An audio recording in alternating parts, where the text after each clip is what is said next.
अस्सलाम वालेकुम फ्रेंड्स, इल्मी अकेडमी की तरफ से स्पोकन इंग्लिश से रिलेटेड एक नई वीडियो में खुश आमदीद। फ्रेंड्स, उर्दू की ये कहावतें जो आपको आपकी स्क्रीन पर नज़र आ रही हैं, ये हम डेली बेसिस पे सुनते रहते हैं और बोलते रहते हैं।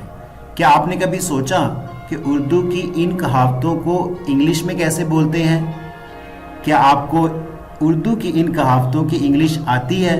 नहीं तो आपने बिल्कुल सही वीडियो को प्ले किया है, क्योंकि इस वीडियो में हम उर्दू की इन कहावतों की इंग्लिश सीखने जा रहे हैं और इसके बाद आप उर्दू की इन कहावतों को फर इंग्लिश में बोलना शुरू कर देंगे। वीडियो शुरू करने से पहले अगर आप हमारे चैनल पर नए हैं तो चैनल को सब्सक्राइब करके बेल नोटिफिकेशन को ऑन कर लें, ताकि इस तरह की हर नई आने वाली वीडियो आप तक टाइम टू टाइम पहुंचती रहे।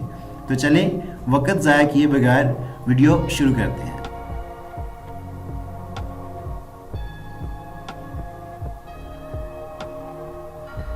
ये मुंह और मसूर की दाल, ये कहावत आपने सुनी भी होगी और बोली भी होगी।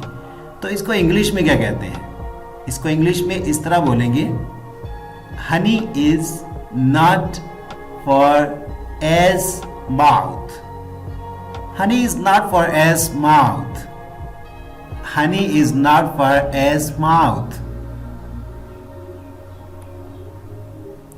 लकीर का फकीर, ये तो बहुत ही ज़्यादा हम सुनते भी हैं और बोलते भी हैं ना। अपनी वो लोग जो पुराने रस्म व रिवाज को बार बार उसी तरीके से कर रहे होते हैं या कोई नई चेंजेस नहीं लेके आते, तो हम कहते हैं कि ये लकीर का फकीर है। तो लकीर का फकीर इसको इंग्लिश में इस तरह बोलेंगे, to go about the same old beaten path. To go about the same old beaten path. To go about the same old beaten path. हिम्मते मर्दा मद्दे खुदा, ये भी बहुत कॉमनली यूज होती है कहावत, हिम्मते मर्दा मद्दे खुदा। इसको इंग्लिश में इस तरह बोलेंगे, God helps those who help themselves. God helps those who help themselves. God helps those who help themselves.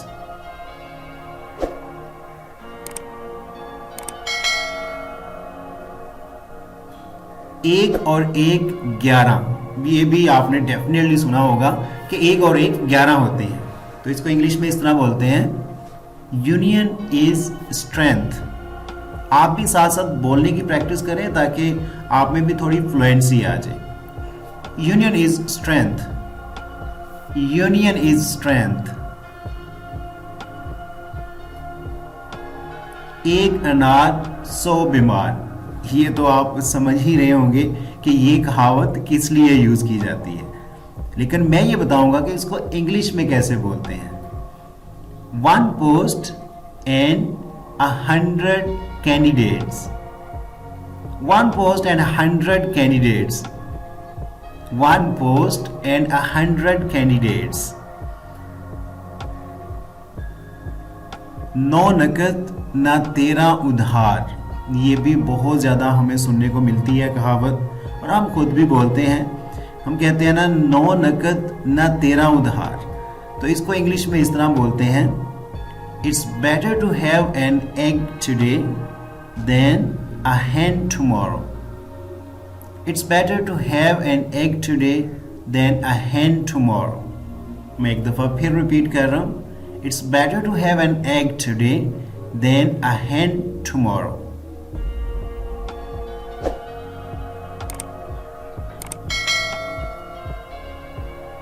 भागते चोर की लंगोटी ही सही, इसको इंग्लिश में इस तरह बोलेंगे, something is better than nothing. Something is better than nothing. Something is better than nothing. जान है तो जहान है, ये तो बहुत बड़ा सच है कि जान है तो सब कुछ है, मीन टू से कि पूरा जहान है। इसको इंग्लिश में इस तरह बोलते हैं, only if you are alive things matter. Only if you are alive things matter. Only if you are alive, things matter. It's a fact. बूढ़ी घोड़ी लाल लगाम, इसको तो आप समझ ही गए होंगे कि ये कहावत हम किन लोगों के लिए यूज़ करते हैं। तो मैं ये बताऊंगा कि इसको इंग्लिश में कैसे बोलेंगे। इसको इंग्लिश में इस तरह बोलेंगे, old mayor red reins, old mayor red reins, old mayor red rains.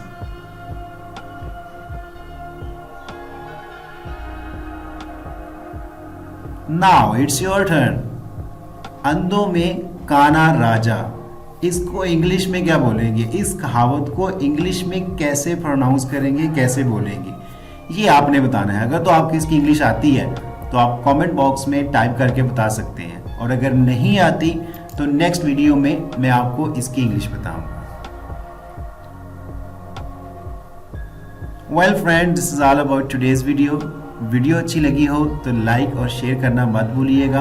और हाँ, अगर अभी तक आपने हमारे चैनल को सब्सक्राइब नहीं किया तो जल्दी से चैनल को सब्सक्राइब कर लें, ताकि इस तरह की हर नई आने वाली वीडियो आप तक बआसानी पहुंच सके और आप रेगुलर बेसिस पे इंग्लिश में कुछ नया सीखते रहें। Thanks for watching the video.